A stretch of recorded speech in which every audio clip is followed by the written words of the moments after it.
ஸ்ரீகாந்த் ஒரு லைனோட வந்தார். எங்களோட காமன் ஃப்ரெண்ட் ஒருத்தர், அவரும் ஒரு டிரெக்டர், சூர்யா நாராயணன் சொல்லி இந்த மாதிரி ஒரு டிரெக்டர் ஒருத்தர் இருக்கார். அவரோட ஷார்ட் ஃபிலிம்ஸ் நான் பார்த்துருந்தேன். பட் வந்து மீட் பண்ணிட்டு ஒரு லைன் மட்டும் நரேட் பண்ணாங்க. சார் ஓகே சூப்பர், ரொம்ப அழகாக இருக்கு லைன். ஸோ சார் நான் ஸ்கிரிப்ட் ரெடி பண்ணிட்டு நான் வரேன். முடிச்சுட்டு அப்போ தான் போர் ஷூட்டுக்கு போகும்போது அவரை மீட் பண்ணுறேன். மீட் பண்ணும்போது ஸ்ரீகாந்த் என்ன பண்ணுறீங்க? இல்லை பிஜோய் அசிஸ்ட் பண்ணுறேன், நான் தான் தமிழ் டயலாக்ஸ் இந்த படத்துக்கு. சார் சூப்பர் வாங்க. ஸோ ஒரு ஒர்க் ஷாப் மாதிரி தான் இருந்தது. ஏன்னா டெய்லி ஸ்ரீகாந்த் தான் வந்து சீன்ஸ் எல்லாம் எக்ஸ்பிளைன் பண்ணுவார். பட் ஸ்ரீகாந்த் வந்து இப்போ ரொம்ப கேஷுவலாக ஈஸியாக சொல்லிட்டு போனார். நீங்கள் தான் நான் நரேட் பண்ண ஃபர்ஸ்ட் ஹீரோ அண்ட் அவரோடய நான் படம் பண்ணிட்டேன். ஒரு விஷயம் அவர் சொல்லலை, அவர் என்கிட்ட கதை நரேட் பண்ணார். பட் நிறைய ப்ரொடக்ஷன் கம்பெனிஸில் போய் பிட்ச் பண்ணார் இந்த கதையை. அண்ட் நிறைய ப்ரொடக்ஷன் கம்பெனிஸ் வந்து அவர்கிட்ட சொன்ன ஒரு விஷயம், ஹீரோ வேற யாராச்சும் காஸ்ட் பண்ணிக்கலாமே. அந்த எல்லா ப்ரொடக்ஷன் கம்பெனிகிட்ட தி ஒன்லி திங் அவர் சொன்னது, இல்லை அர்ஜுன் தாஸோட நான் பண்ணுறேன், அர்ஜுன் தாஸோட பண்ணுறேன், அது அவர் சொல்லவே இல்லை. ஃபைனலி ரொம்ப நாள் ப்ரொடியூசர் தேடிட்டு இருந்தார். நான் என் பாட்டுக்கு படங்கள் பண்ணிட்டு இருந்தேன். பட் அவர் ஃபைனலி ஃபோன் பண்ணி ஒரு நாளைக்கு ரஞ்சித் ஜெயக்கொடி சாருக்கு $1 மில்லியன் கதை போய் நரேட் பண்ண சொல்லியிருக்காரு. ஃபோன் பண்ணார். Sir okay. Then finally Yuvraj பிரதரை போய் மீட் பண்ணிட்டு கதையை நரேட் பண்ணிட்டு அவர் ஓகே சொல்லிட்டாரு. So I was like wow, Srikanth you know good night லவரோட ப்ரொடியூசர். அண்ட் கேள்விப்பட்ட விஷயம் என்னன்னா, யுவராஜ் ரொம்ப பர்டிகுலர் இருப்பார் ஸ்கிரிப்டை பற்றி.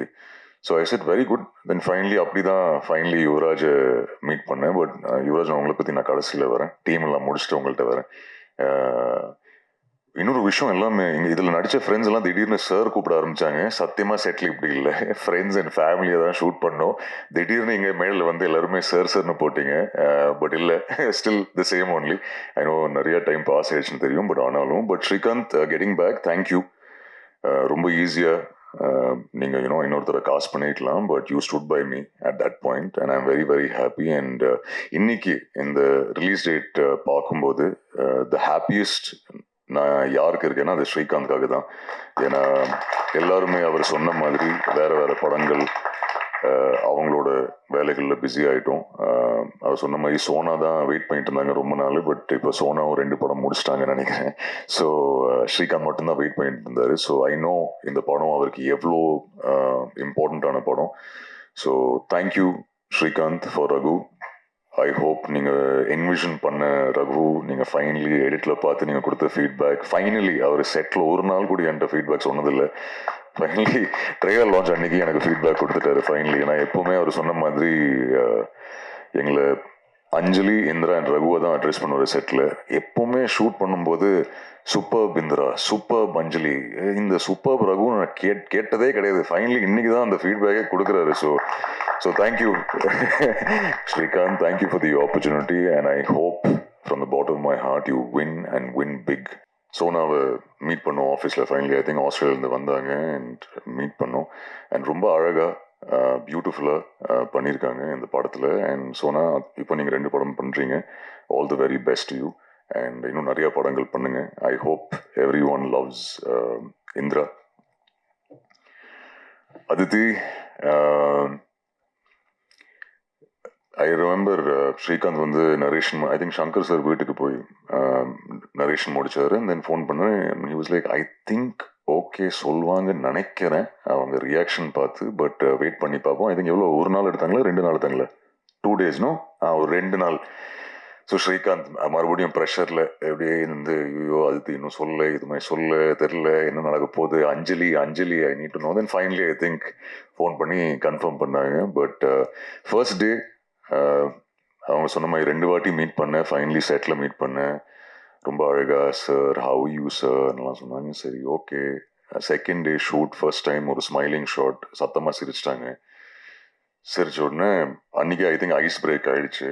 அன்றைக்கி ஃபர்ஸ்ட் டே ஷூட் ஈவினிங்லேருந்து தாஸு வாடி அப்படி தான் பேசுவாங்க. ஏன்னா டீனா தாஸோட டி இல்லை, இந்த வாடி போடி அந்த டி. ஸோ இன்னைக்கு வரைக்கும் அவங்க சொன்ன மாதிரி ரொம்ப க்ளோஸ் ஃப்ரெண்ட்ஸ் ஆகிட்டோம். So all the very best Aditi. Sir சொன்ன மாதிரி ஐ திங்க் அஞ்சலி வந்து அந்த எனர்ஜி வந்து ஐ திங்க் எல்லாருக்குமே ரொம்ப பிடிக்கும் நம்புகிறேன். You've become a fantastic friend and I wish you all the very best. I want to start by saying thank you to producer Yuvraj sir. Very, very, very big thank you, sir. Yadukana for giving Srikanth sir this opportunity. Thank you. Because of you, we get to give once more to everybody out there. Thank you, sir. This man, my director, has given his blood, his sweat, his heart and his heartbreak for this movie.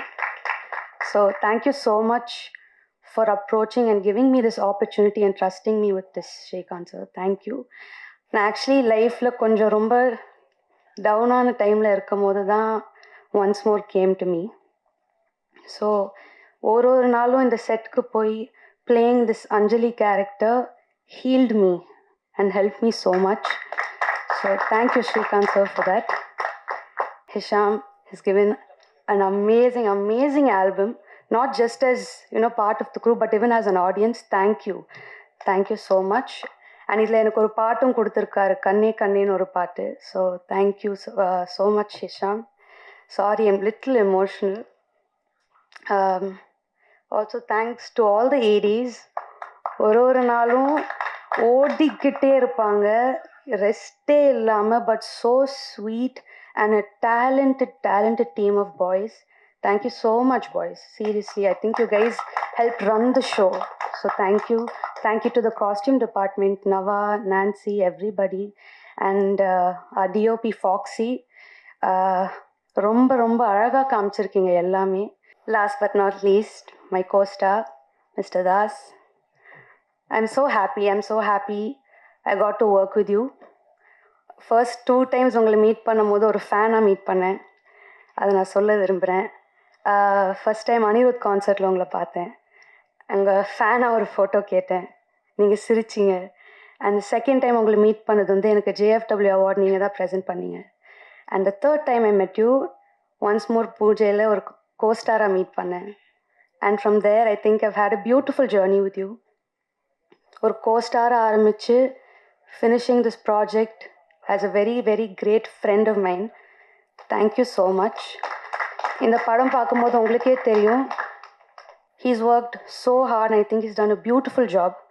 ஒரு வில்லனா அவர் எவ்வளோ ரசிச்சிங்களோ, love கொடுத்தீங்களோ, ஒரு lower பாயாவும் நீங்கள் நிச்சயமாக பார்ப்பீங்க, ரசிப்பீங்க. அதே love கொடுங்க. August 28 யுவராஜோட வாழ்க்கையில் மிக முக்கியமான நாளாக, வெற்றி திருநாளாக அமைய எல்லாம் வல்ல இறைவனை வேண்டிக்கிறேன். அன்பே டயானா படத்தில் தம்பி யுவராஜ் கூட சேர்ந்து ஒர்க் பண்ணது, அந்த ட்ராவல் ரொம்ப அற்புதமாக அமைஞ்சது. அந்த சமயத்தில் தான் ஒரு ஒன்ஸ் மோர் படத்தை பற்றி என்கிட்ட பேச ஆரம்பித்தார். அன்பே டயானா படத்தில் என்னுடைய பங்களிப்பு எதுவுமே இல்லைன்னு நான் பல தடவை சொல்லிட்டேன். ஆனாலும் அன்பே டயானா படத்தில் தயாரிப்பாளர்களாக ஒருத்தராக என்னுடைய பேரையும் சேர்த்துருந்தார், எங்கள் நிறுவனத்தோட பேரையும் சேர்த்துருந்தார். அது ரொம்ப ரொம்ப பெருமையாக வாழ்நாளுக்கான பொக்கிஷமாக இருந்துச்சு. ஒன்ஸ் மோர் படம் பார்த்தப்போ அன்பே டயானாவில் என் பேரை போடாதீங்கன்னு கெஞ்சினேன் யுவராஜ்கிட்ட. ஆனால் ஒன்ஸ் மோர் படம் பார்த்தப்போ, இந்த படத்தில் ஏதாச்சும் ஒரு இடத்துல என் பேரை போடியா அப்படின்னேன். ஏன்னா ஒரு ஹைக்கூ கவிதை மாதிரி அந்த படத்தை பார்த்தப்போ எந்த எதிர்பார்ப்பும் இல்லாமல் திடீர்னு ஒரு நாள் படம் பார்க்குறீங்களா சார்னு கேட்டார். நான் என் மனைவியோடு போய் படம் பார்த்தேன். அந்த படம் எனக்குள்ளே ஏற்படுத்தின ஒரு பரவசமான அனுபவம் கொஞ்சம் கூட மறக்கவே முடியாது. அந்த மேடைக்காகவோ இந்த நிகழ்வுக்காகவோ நான் சொல்லவே இல்லை. யுவராஜ், இந்த படத்தை நீங்கள் கொஞ்சம் கூட தயங்காமல் ரிலீஸ் பண்ணியிருக்கலாமே, அன்பே டயானாவுக்கு முன்னாலே ரிலீஸ் பண்ணியிருக்கலாமே, அப்படி இருக்கே. குறிப்பாக அர்ஜுன்தாஸ் சாரை வில்லனாக பார்த்தாலே பிடிக்கும், ஹீரோவை பார்த்தா ரொம்ப பிடிக்கும், 2 ஹீரோயின்களோட ஹீரோவை பார்த்தா ரொம்ப ரொம்ப பிடிக்கும். அவரை ரகுவா பார்த்தாலும் பிடிக்கும், ரகுவரனா பார்த்தாலும் பிடிக்கும். குறிப்பாக சார், நீங்கள் நம்பவே மாட்டீங்க, நேற்று நைட்டு சார் விடிகால 3:30 மணிக்கு கூட உங்களை பற்றி பேசிகிட்டு இருந்தார். ஒரு படம் ரிலீஸ் நேரத்தில் ஹீரோவை இவ்வளோ உயர்வா சார் அர்ஜுன்தாஸ் சார் நம்பி 10 படம் கூட பண்ணலாம் சார் அப்படின்னாரு. எனக்கு தூக்கி வாரி போட்டுச்சு. என்னங்க சொல்கிறீங்க அப்படின்னு. இல்லை சார், எதை பற்றியுமே செட்டப் பண்ண மாட்டாப்புல சார். கூப்பிடலையா, பொக்கே கொடுக்கலையா, வணக்கம் வைக்கலையா, மரியாதை பண்ணலையா, பேட்டா கொடுக்கலையா, எதை பற்றியும் கண்டுக்காத ஒரு ஆள் சார். எப்போவுமே சட்டை பண்ணாதவங்கள இந்த உலகம் சட்டை பண்ணும், அதுதான் நீதி. அதனால் மிகப்பெரிய ஒரு அங்கீகாரமும் அடையாளமும் உங்களுக்கு கிடைச்சே தீரும் சார். குறிப்பாக நான் படம் பார்த்து உங்களுக்கு பிடிச்சதை விட யுவராஜ் சொல்லி சொல்லி சொல்லி பிடிச்சி போனது ரொம்ப. அதை தாண்டி குறிப்பாக இந்த படத்தில் மிக முக்கிய ஒரு முதுகெலும்பா இயக்குனர் சங்கர் சாரோட மகள் அதித்தி சங்கர் பண்ணியிருக்காங்க. எனக்கு வந்து மேனேஜர் தங்கதுரை சார் வந்து ஒரு நல்ல நண்பர். எனக்கு உடன்பிறப்பை படம் கிடைக்காத தான் காரணம். சங்கர் சாரோட பொண்ணு நடிக்க போகிறாங்க அப்படிங்கிற தகவலை அவர் என்கிட்ட ஷேர் பண்ணப்போ அந்த ஃபோட்டோஸ் அனுப்பிச்சிருந்தார். மீடியாக்களுக்கு தெரியறதுக்கு முன்னாலே எனக்கு அனுப்பிச்சிருந்தாரு. அந்த ஃபோட்டோஸ் பார்த்தோன்னே எனக்கு ரொம்ப பிடிச்சி போச்சு. நான் சொன்னேன், சார் இது ஒரு அதிக பிரச்சனைத்தனமாக சொல்கிறேன்னு நினச்சிக்காதீங்க. சாரோட பொண்ணு நடிக்க வர்றாங்க அப்படிங்கிறப்போ தம்பி சிவகார்த்திகனுக்கு ஜோடியாக நடித்தா நல்லாயிருக்கும். நான் வேணா தம்பி சிவகார்த்திகன் சார்கிட்ட பேசி பார்க்குறேன் அப்படின்னு சொன்னேன். அவர் தங்கதுரை சார் இல்லைப்பா ஆல்ரெடி பேசிட்டாங்க, வேற ஒரு படம் கமிட் ஆகிட்டாங்க, விருமன் ஒரு படம். ஓ அப்படியே கார்த்தி சார் கூட சூப்பர் சார் அப்படின்னு சொன்னேன். அந்த படம் ரொம்ப அற்புதமாக அமைஞ்சிச்சு. அடுத்து சிவகார்த்திகன் சார் கூட அவங்க நடிக்க போகிறாங்கிற தகவலை தங்கதுரை சார் எனக்கு சொன்னார். அது பாருங்கள், நம்ம எண்ணம் எந்த அளவுக்கு பலிக்குது அப்படிங்கிற அளவுக்கு அந்த படம் வந்து மாவீரன் படம் அமைஞ்சிச்சு. குறிப்பாக உங்கள் ஃபோட்டோஸ் எனக்கு அனுப்பிச்சப்போ நான் விகடனை விட்டு வெளியில் வந்து பல காலம் ஆயிடுச்சு. ஆனாலும் விகடன் ஆசிரியர்கிட்ட பேசி, சார் இந்த பொண்ணுக்காக ஒரு 2 பக்கம் மட்டும் நான் ஜூவியில் ஒரு கட்டுரை எழுதுன்னு சொல்லி சங்கர் மகளே வருக அப்படின்னு ஒரு கட்டுரை எழுதியிருந்தேன். அந்தளவுக்கு உங்களை பிடிக்கும் மேம் எனக்கு. உங்களுடைய படிப்படியான வளர்ச்சி, அதாவது ஒரு பெரிய குடும்பத்தோட பின்னணியிலேருந்து வந்துட்டுங்கிறது மட்டும் இல்லாமல் உங்களுடைய உழைப்பு, அர்ப்பணிப்பு, கதைகளை தேடுற அந்த பக்குவம் எல்லாமே மிகச்சிறப்பான ஒரு பாதையை கொடுக்குது. அதில் மிக முக்கியமான படமாக ஒன்ஸ் ஒரு படம் இருக்கும். அற்புதம். அந்த படத்தோட முதுகெலும்பு அதிதி சங்கர்னு சொல்லலாம். அப்படி இருக்குது.